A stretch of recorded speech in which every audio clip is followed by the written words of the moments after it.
여러분 반갑습니다. 오늘은 세 번째 시간 바벨론 포로기에 대해서 말씀을 전하겠습니다. 이스라엘 역사에서 매우 중요한 시기 중 하나가 바로 바벨론 포로기입니다. 기원전 605년에서 한 539년 정도 66년간 지속되었는데요. 이 시기는 유대 민족에게 아주 큰 전환점이 되었던 시기였습니다. 이미 북이스라엘은 아수르에 의해서 멸망을 당했고 기원전 722년 후로부터 지금 한 136년 지난 이후에 남유다도 결국에는 완전히 멸망당하게 되는 그러한 사건이 일어났습니다. 기원전 586년경 바벨론 왕이었던 느부갓네살 왕은 예루살렘을 함락시켰고 또 솔로몬 성전을 불태워 버리게 되었습니다. 유대인들에게 있어서 이 사건은 아주 충격적인 사건으로 다가옵니다. 왜냐하면 성전에 바로 하나님의 임재가 임하기 때문에, 하나님 계신 곳이기 때문에 그러한 곳이 회파되었다. 그것은 상상도 할 수 없는 그런 일들이 벌어지게 된 것입니다. 저는 오늘 이 바벨론 포로기의 역사적인 배경과 또 이 배경을 통해서 일어난 변화, 그리고 이 변화들이 신약 성경에 어떻게 영향을 주고 있는가에 대해서 말씀을 전하겠습니다. 첫 번째, 바벨론 포로기의 역사적 배경입니다. 남유다는 당시 그 고대 근동의 강대국들 사이에 끼어 있는 약소국이었습니다. 그러니까 애굽과 바벨론 사이에 끼어 있었죠. 정치적으로 살아남기 위해서 그 양쪽 강대국 사이에서 줄타기 외교를 했어야 했습니다. 처음에 남유다는 바벨론 쪽에 있었어요. 남유다의 왕 요시야는 바벨론 편에 서서 애굽 군대가 북진하는 것을 막아내었었습니다. 당시에 무깃도라는 곳에서 전투가 있었는데 요시야 왕이 그 전투에서 전사하게 되고 유다 왕국은 애굽의 영향권 아래로 들어가게 되었어요. 이후에 애굽은 남유다에게 영향을 행사하기 시작했는데 당시 그 여호아스 왕을 폐위시키고 여호야김이라는 왕을 세우게 됩니다. 그때부터 남유다는 좀 바벨론보다 애굽 쪽에 가까운 성향의 왕들이 세워지게 되고 애굽과 더 가까운 그런 관계를 유지했던 것 같습니다. 하지만 이후에 바벨론이 애굽을 격파하게 됩니다. 그리고 중동의 패권국으로 올라서게 되죠. 자연스럽게 남유다는 이제는 바벨론의 속국이 되게 됩니다. 이 갈그미스라는 전투 이후 바벨론에게 조공을 바치는 속국이 되어버리죠. 하지만 남유다는 계속적으로 바벨론의 통치를 벗어나려는 그런 시도를 했었습니다. 결국에는 망하게 되는데 단 한 차례에 의해서 망한 것이 아니라 세 번에 걸쳐서 단계적으로 이루어지는데 모두 다 바벨론에게 반역하면서 이루어지는 사건들이었습니다. 첫 번째 사건은 기원전 605년경에 일어납니다. 여호야김이 바벨론에게 조공을 바치다가 애굽을 의지하면서 바벨론에 대항하기 시작합니다. 이에 바벨론 왕이었던 느부갓네살 왕이 예루살렘을 공격하게 되고 그리고 그 전투에서 다니엘과 또 귀족 자제들을 포로로 잡아가게 되는 사건이 일어나게 되죠. 이때에는 바벨론이 이스라엘 백성들을 완전하게 멸망시키지는 않았습니다. 단순히 귀족들을 포로로 잡아감으로 인하여서 일종의 경고성 징벌을 하는 그러한 정도로 끝났었습니다.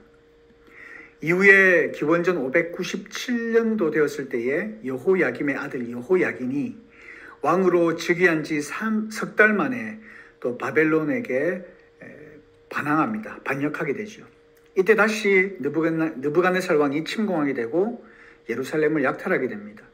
이때 에스겔과 기술자들, 군사들 이렇게 해서 한 만여 명이 포로로 잡혀가게 됩니다. 그리고 난 이후에 바벨론은 시드기야라는 왕을 꼭두각시 왕으로 세우게 됩니다. 마지막 기원전 586년도경에 이 시드기야 왕도 애굽을 믿고 바벨론에게 반역을 시도합니다. 이번에도 마찬가지로 느부갓네살 왕이 예루살렘을 이제 점령하게 되는데 이제는 완전히 성전과 성벽을 파괴하고 멸망시켜 버리는 거예요. 시드기야 왕의 눈을 빼고 시드기야 왕이나 또 왕족들, 백성들 대부분을 포로로 잡아갑니다. 이로써 남유다 왕국은 완전히 이제 멸망하게 되는 사건이 벌어지게 되는 것이죠. 남유다 왕국이 완전히 멸망하게 된 이후에 유대인들의 삶은 완전히 바뀌게 됩니다. 당시 유대인들이 겪었던 가장 큰 위기는 성전의 부재였어요. 하나님께 이제는 제사를 드릴 수 없게 되어버린 것입니다. 그들의 신앙의 그 근본이 사라져버린 거예요. 이제는 새롭게 재정립해야 할 필요를 느끼게 된 것입니다. 사실 그들은 하나님의 백성으로서 이렇게 멸망한 것에 대해서 그 사실을 받아들이기가 힘들었었습니다. 왜 이런 일이 우리에게 벌어졌는가? 그들 스스로 그 원인을 찾으려고 노력했었죠. 그래서 그들이 이렇게 멸망하게 되었던 원인을 바로 하나님의 말씀을 불순종했기 때문이다. 그것을 깨닫게 된 것입니다. 그래서 그들은 하나님 앞에서 바로 서기 위해 노력을 했는데 하나님을 섬길 수 있는 길이 무엇일까 고민하다가 찾아낸 것이 바로 율법을 철저하게 준수하는 것이었어요. 이 시기를 거치면서 율법을 지키는 것이 곧 하나님을 예배하는 길이다라는 인식하게 되는 그러한 상황이 되었었고요. 이후에 신약에서도 보면 바리새인들이 율법에 집착하게 되는 그러한 배경이 되었던 사건이 바로 이 사건입니다. 뿐만 아니라 성전이 사라진 상황에서 유대인들은 함께 모여서 기도하고 율법을 배워야 하는 그런 장소가 필요했습니다. 그 결과 회당이 생겨난 거예요. 이전에는 없었지만 이런 필요에 의해서 회당이 생겨나게 되었고 훗날에 예수님과 초대교회가 복음을 전파할 때 아주 중요하게 사용되었던 그러한 공간이 되게 됩니다. 그리고 바벨론 이 문화 자체가 유대인에게는 굉장히 새로운 문화였고 또 이러한 문화 속에서 유대인들은 살아가야 했습니다. 그러다 보니까 많은 유대인들이 그 문화에 동화되기도 했지만 다니엘과 그의 친구들처럼 바벨론의 우상 숭배를 거부하며 신앙을 지켰던 사람들이 있었다라는 거예요. 이들의 신앙적인 저항은 유대 공동체에 깊은 인상을 남기게 되었고 이방 문화 속에서도 거룩함을 지키자라는 그러한 결단을 낳게 되었습니다.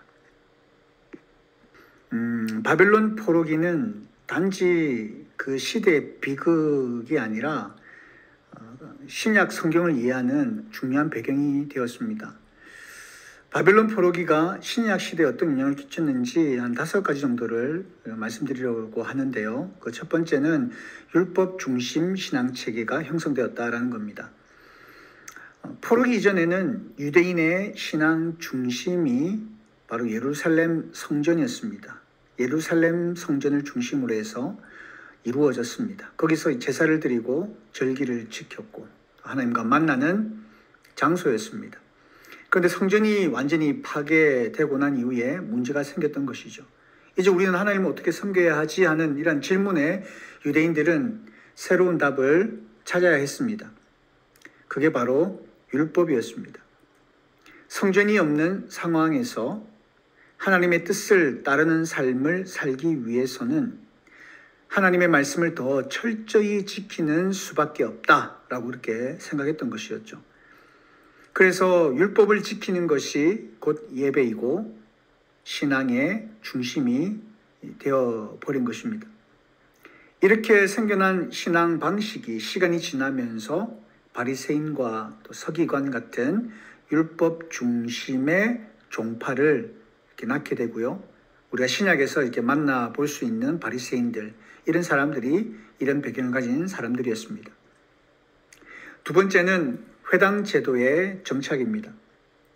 이제 회당이 등장했습니다. 성전이 사라졌으니 사람들이 함께 모여 기도하고 율법을 배우기 위해서 새로운 공간이 필요했었습니다. 그래서 만들어진 것이 바로 회당입니다. 이 회당은 단순한 어떤 예배 공간을 넘어서 유대 공동체의 중심이 되었습니다. 신약 시대까지도 그 역할이 계속 이어져 내려오게 됩니다. 예수님께서 공생애 동안에 자주 회당에서 가르치셨어요. 누가복음 4장에도 보면 예수님께서 나사렛 회당에서 이사야서를 읽으시는 장면이 나옵니다. 사도 바울도 마찬가지입니다. 새로운 도시로 갈 때마다 먼저 찾아간 곳이 바로 그 도시의 회당이었습니다. 바로 회당은 복음의 출발점이 되었고 나중에는 유대교와 기독교의 분리도 이러한 회당을 중심으로 일어나게 되는 모습들을 우리는 말씀을 통하여 보게 됩니다. 세 번째는 유대교 내부에 다양한 종파가 생겨났다라는 거예요. 포로에서 돌아온 유대인들은 다시 하나님의 심판을 받지 않기 위해서 율법을 철저히 지키는 공동체를 만들고자 했었습니다. 이 과정에서 율법을 더 강화시키고 정결법을 더 강화시켰습니다. 이방인들과 철저히 구별되려 하였습니다. 그런데 시간이 지나면서 율법을 해석하는 방식에 있어서 차이가 생기기 시작했습니다. 서로 다른 의견과 강조점이 생기기 시작한 거예요. 이게 바로 바리새인과 사두개인과 에셈파 이러한 종파들이 생겨나게 된 그런 배경이 된 것입니다. 그래서 신약 성경을 읽어보다 보면 예수님께서 여러 종파들과 논쟁하시는 장면이 자주 나오게 됩니다. 복음서와 사도행전에서도 계속 등장하는 그런 갈등이 있는데 이런 갈등도 바로 이 포로기 이후에 형성되었던 분파주의와 아주 밀접한 관련이 있는 것들입니다. 네 번째는 디아스포라, 즉 흩어진 유대인들의 존재입니다. 포로기를 겪으면서 많은 유대인들이 바벨론과 페르시아, 나중엔 헬레니즘 세계 전역으로 흩어지게 됩니다. 이들은 흩어진 그 곳에서 회당을 세우고 그곳에서 그들의 신앙을 지키면서 신앙 공동체를 형성하게 됩니다. 이게 나중에는요, 사도 바울이 복음을 전하러 다닐 때마다 그 도시의 그 회당에서 그리고 거기에 있는 유대인 공동체와 만나는데 그러한 장소를 제공해주는 그러한 역할을 하게 됩니다.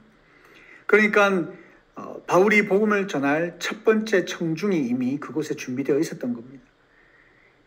이게 바로 그 복음 전파의 속도를 빠르게 했던 그런 중요한 요인들 중에 하나가 되었습니다. 뿐만 아니라 신약에서 자주 등장하는 유대인과 이방인 사이의 갈등이 바로 이러한 디아스포라 유대인들과 관련된 문제에서 비롯된 것들입니다. 그리고 마지막으로 종말론적 기대와 메시아 사상입니다. 나라를 잃었습니다. 성전이 무너진 상황입니다. 유대인들은 하나님께서 언젠가 자신들을 회복시켜 주시고 새로운 구원자를 보내주실 것이다라는 소망을 품게 됩니다. 이 구원자가 누구일까요? 바로 그들이 기다렸던 메시아입니다. 기름 부음 받은 자입니다. 그래서 신약 시대에 보면 유대 사회 전반에 메시아에 대한 강한 기대가 자리 잡고 있는 것을 볼 수 있습니다. 많은 사람들이 다윗 왕처럼 강력한 정치적 지도자가 와서 로마를 무찌르고 이스라엘을 회복시켜 줄 것이라 생각했습니다. 하지만 그들의 예상과 다르게 예수님은 군사적인 정치적인 지도자로서 오신 것이 아니라 죄를 위해 십자가를 지시는 섬김의 모습으로 오셨습니다. 바로 이러한 점 때문에 어떤 이들은 예수님을 거부하게 된 것이고 또 어떤 이들은 예수님을 받아들이게 된 가장 큰 요인이 되었던 것입니다. 자, 정리해 보겠습니다. 바벨론 포로기는 단순한 그런 과거 사건이 아닙니다. 신약 시대의 어떤 율법주의, 회당제도, 또 유대 종파, 또 복음이 확산하는 데 있어서의 어떤 구조, 그리고 메시아 사상에 직접적인 영향을 끼친 핵심 배경이 됩니다. 이처럼 바벨론 포로기는 단지 어떤 한 시대의 사건으로만 끝나는 것이 아니라 신약 성경을 이해하고 복음의 흐름을 파악하는 데 반드시 알아야 하는 배경이 되었습니다. 신약을 읽을 때 이 배경을 알고 읽으면 훨씬 더 입체적으로 깊이 있는 이해가 가능해지게 됩니다. 여러분도 이제 이 포로기의 흐름을 기억하시면서 신약 성경을 다시 읽어보시면 좋겠습니다. 오늘 우리는 바벨론 포로기가 유대 신앙과 신약 시대에 어떤 영향을 미쳤는지 함께 살펴보았습니다.